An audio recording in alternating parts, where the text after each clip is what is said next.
আজকে থেকে আমার ছেলের মাধ্যমিক পরীক্ষা শুরু, আর তার জন্য কিন্তু একদম সকাল সকাল ঘুম থেকে উঠে পড়েছি। কারণ কি বলতো, সকাল করে ঘুম থেকে না উঠলে এদিকে একদমই ও সকাল করে বেরোবে 9:30টায়, তো আমার তারপরে কাজকর্ম হবে না, লেট হয়ে যাবে। আর আমিও একটু যাব পরীক্ষার হলে। আজকে ওর বাপি তার জন্য কাজে যায়নি, যেহেতু প্রথম দিন ছেলের পরীক্ষা।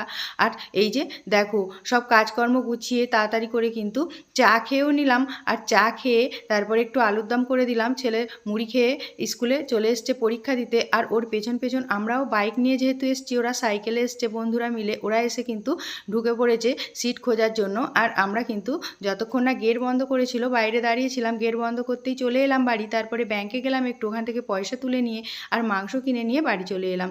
দুপুরবেলা হয়ে গেছে, 12টা বেজে গেছে, তো তাড়াতাড়ি করে এসে ভাতটা বসিয়ে দিয়েছিলাম। তো ভাতটা বসিয়ে দিয়ে আর তারপরে কিন্তু আমার এদিকে দেখো ভাতটা হয়েও গেছে, আর মাংসটা এখানে আমি বসিয়ে দিয়েছি। মাংসটা হয়ে গেলে আর এর মধ্যে কিন্তু আমি একটা আজকে ভাজা মশলা মেশাবো। সেই মশলাটা দিলে কিন্তু মাংসর টেস্টটা খুব ভালো হবে। নতুন আলু দিয়ে এই মাংসর ঝোলটা কিন্তু গরম গরম ভাতে দারুণ লাগে। তো আজকের ব্লগটা কেমন লাগলো অবশ্যই কমেন্টে জানিও। ভালো লাগলে ভিডিওতে